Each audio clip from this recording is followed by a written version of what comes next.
Il a fait ses débuts dans le football colombien à un âge incroyable, puis a utilisé l'Argentine comme tremplin parfait vers l'Europe, où il est devenu l'idole des supporters de l'Atlético de Madrid.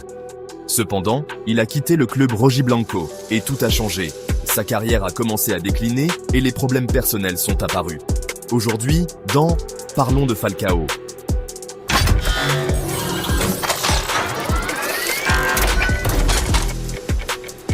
Si nous avions l'occasion de mener une enquête auprès de plusieurs amateurs de football en Colombie pour leur demander le nom du meilleur joueur de leur pays ces dernières années, il est fort probable que le nom de Radamel Falcao García Zárate revienne à plusieurs reprises. Et pour cause, comme on le surnomme, a laissé son empreinte à travers des griffes sous forme de buts. Cependant, son histoire n'a pas été un conte de fées. Et tu comprendras bientôt pourquoi.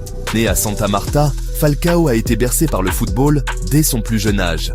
D'ailleurs, petite anecdote, son prénom lui vient du légendaire milieu de terrain brésilien Paulo Roberto Falcão, qui était l'idole de son père. Mieux encore, son propre père, Radamel Garcia, était lui aussi un joueur de football, footballeur professionnel dans différents clubs de Colombie et du Venezuela, évoluant en tant que défenseur central. C'est donc lui qui a été le premier à inculquer à son fils la passion du ballon, bien qu'il n'ait pas réussi à lui transmettre l'amour des tâches défensives. Bien au contraire. Falcao a eu la chance unique d'être témoin direct de la vie d'un footballeur professionnel.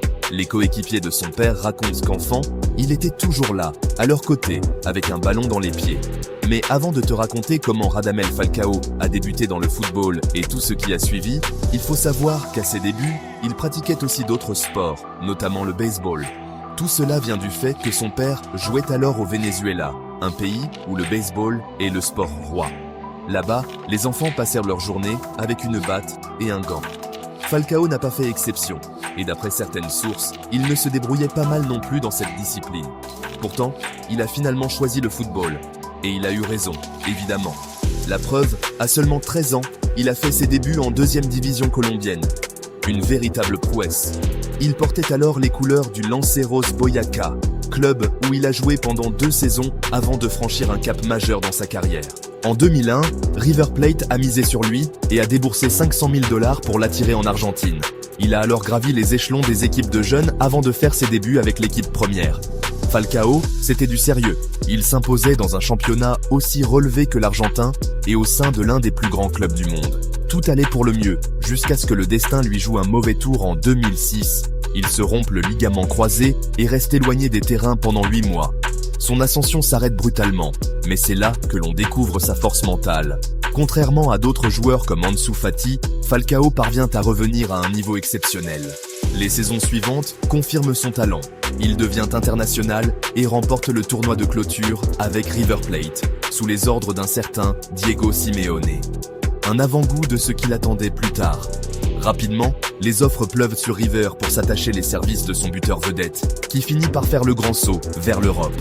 Plus précisément au Portugal, où il a enfilé le maillot du FC Porto.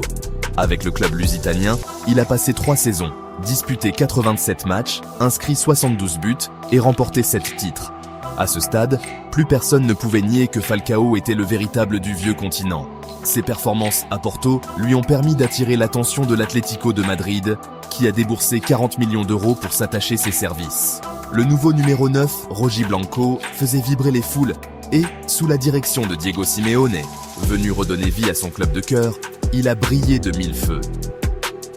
Lors de la saison 2011-2012, Falcao a inscrit 36 buts en 52 matchs et a été un acteur clé dans la conquête de l'Europa League. L'année suivante, il a encore amélioré ses statistiques, 34 buts en 41 matchs, ajoutant cette fois une Coupe du Roi à son palmarès. À ce moment-là, Falcao était sans doute le meilleur avant-centre du monde. À 27 ans, il était au sommet de sa forme physique et mentale. Mais peut-être a-t-il fait une erreur. Il a choisi de rejoindre l'AS Monaco pour être le leader d'un projet ambitieux et toucher un salaire astronomique. Toutefois, tout ne s'est pas déroulé comme prévu. Le a subi une nouvelle rupture des ligaments croisés.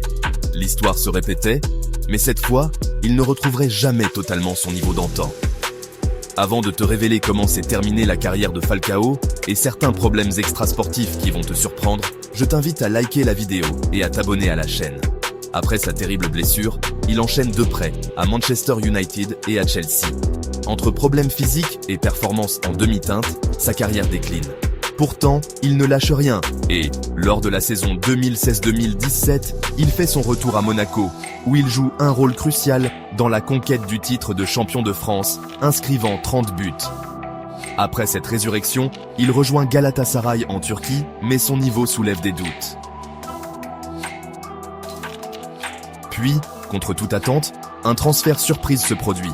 À l'été 2021, alors que le mercato touche à sa fin, les médias annoncent son arrivée en Espagne, au Rayo Vallecano. Personne n'y croit, mais cela devient réalité. Falcao résilie son contrat avec Galatasaray et débarque à Vallecas pour une dernière aventure en Liga. Et encouragé par son ami Mario Suarez, avec qui il avait évolué à l'Atlético de Madrid et qui jouait alors au Rayo, il a finalement rejoint le club madrilène. À 35 ans, avec un long historique de blessures, il voulait prouver qu'il lui restait encore du carburant dans le moteur. Son début avec le Rayo Vallecano n'a pas été mauvais. Il s'est progressivement intégré à l'équipe et a commencé à marquer des buts. Mais ce n'était qu'un mirage. Une fois de plus, les blessures ont freiné sa progression et l'ont empêché d'enchaîner les matchs. Sa carrière semblait s'approcher de la fin, d'une manière qu'il n'aurait jamais imaginée quelques années plus tôt. Comme tu as pu le voir, Falcao a connu de grands succès au cours de sa carrière, mais aussi de nombreuses difficultés. Et cela ne s'est pas limité au terrain de football. Le premier gros scandale éclate en 2018, lorsqu'il doit faire face à la justice espagnole et accepter une condamnation de 16 mois de prison, finalement remplacée par une amende de 9 millions d'euros. Il avait été accusé de fraude fiscale liée aux droits d'image remontant à son passage à l'Atlético de Madrid. Cette affaire lui a coûté cher, tant financièrement que personnellement. Elle aurait même affecté sa relation avec son agent Jorge Mendes, lui aussi impliqué dans cette histoire. Puis, en juin 2022, un nouveau drame frappe sa vie. Lui et son épouse, la chanteuse argentine Lorelei Taron, qu'il avait rencontrée dans un temple évangélique, annoncent avoir perdu leur 5e enfant. Un coup dur pour Falcao et sa famille. Enfin, en octobre 2024, il refait tristement la une des journaux en tant que victime d'un cambriolage.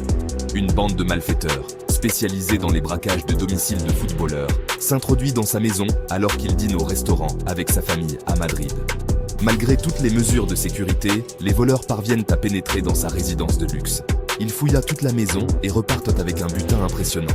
Des montres de luxe, des bijoux et des sacs de grande marque. Ainsi s'écrit l'histoire un joueur qui a connu des sommets, mais aussi des moments de profonde difficulté, sur et en dehors du terrain. Mais le plan des cambrioleurs ne s'est pas déroulé comme prévu. Une employée de maison, alertée par des bruits suspects, s'est approchée de la pièce et les a surpris en plein vol.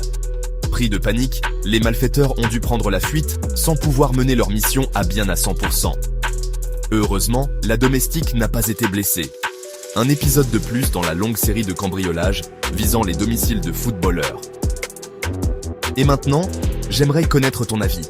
Penses-tu que Falcao a eu raison de quitter l'Atlético de Madrid ou aurait-il eu une meilleure carrière en restant? Considères-tu que ces dernières années ont été une déception? Dis-moi ce que tu en penses en commentaire. Et si tu as aimé la vidéo, n'oublie pas de t'abonner et de mettre un like.